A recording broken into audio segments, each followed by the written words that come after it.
Daylight savings time. Okay, so daylight savings time, I want to give you a little history after I give you a little insight from a teacher's perspective, especially daylight savings time this year.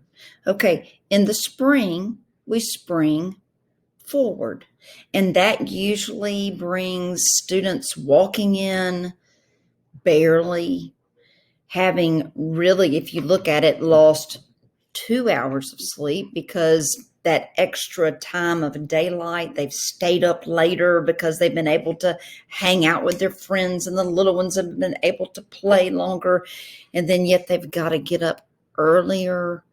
So you've got the spring forward where they're all like zombies coming in, except for that one kid that nothing affects them. They're always going to be woohoo off the wall, but that's okay. We love them too. But let's talk about this year's daylight savings time. See, this year's daylight savings time is happening at a rare time. It's happening during Halloween, and it's happening during Halloween during the coronavirus. So see, what's going to happen, and this is just my teacher observation before we even get into who started this and why. What's going to happen is, we've curtailed all of our Halloween activities, but parents, being parents, we've bought the candy. Our kids are inside. So really what's going to happen is that the kids are going to eat up all the candy. The clocks are going to move back, and I have a thought on that. The kids are going to come in on Monday at school amped up on sugar with an extra hour of sleep, having been locked away and probably kept from doing fun stuff on Halloween because of COVID-19 restrictions. And see, the only fallback that I hear is fall back, like what you would tell your troops when you're losing the war. Go, you've lost, get out of here. We're being overrun. That's what Monday for teachers is going to be like. Not even mentioning the full moon right now because it's just too much. Now, let me talk to you about who started this. Who came up with daylight savings time? Well, people like to say it's Ben Franklin. People like to give him credit for everything. There's people who always end up getting credit for everything. Well, this is something that he does not need the credit for. He did write a little essay when he was in Paris. Y'all, Benjamin Franklin was in Paris trying to find us an alliance during the American Revolution so that France could come and save us. Now, we needed France, so it was a great alliance to have. Now, have we paid that back 5 zillion, 1,000 gazillion times more? Yes, we have.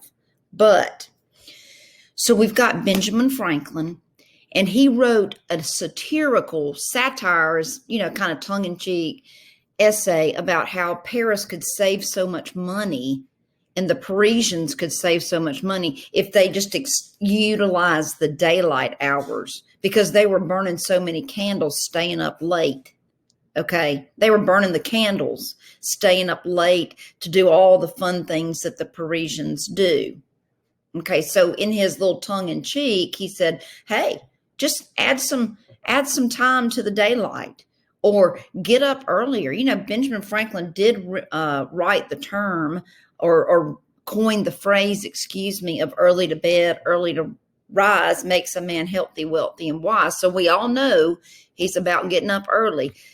People in Paris loved Ben Franklin. I mean, he had a big time, but that's for another episode, because that is an episode. We might need a disclaimer for the children on that. But a New Zealander, late 1800s-ish, maybe 1895, 96, decided he needed more time to hunt and go bogging and everything else. So he wanted to add time, 2 hours to the day.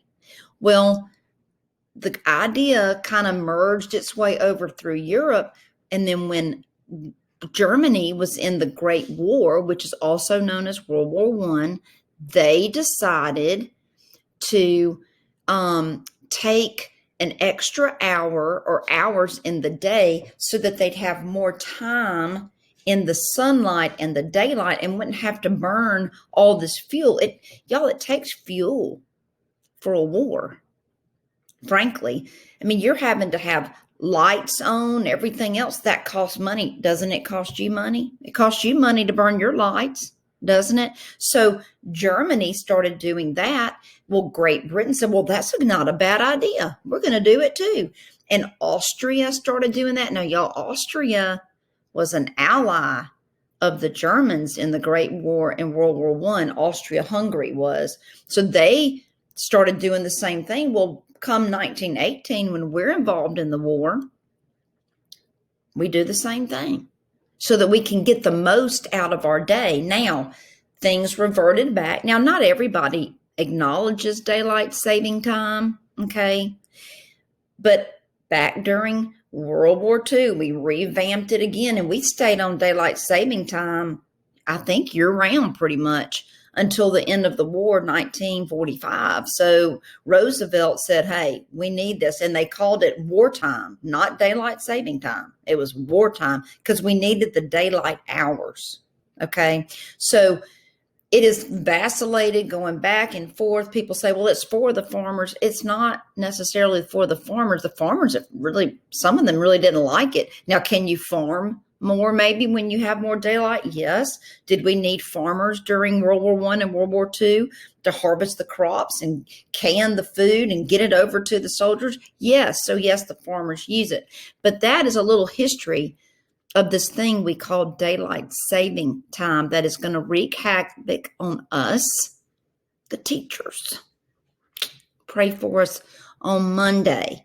Now, do I like daylight saving time? Sometimes. I do. I like the extra time. I like being in the sunshine. I love having a longer day. It's hard to come home and it be dark. It's nice to wake up and it be light outside. But, everyone's got their own opinion. And guess what? What is it that we're learning here? That is okay. So I hope you learned a little something about daylight savings time or daylight saving time. And pray for the teachers on Monday. Y'all have a good one. Still learning how to do this, y'all.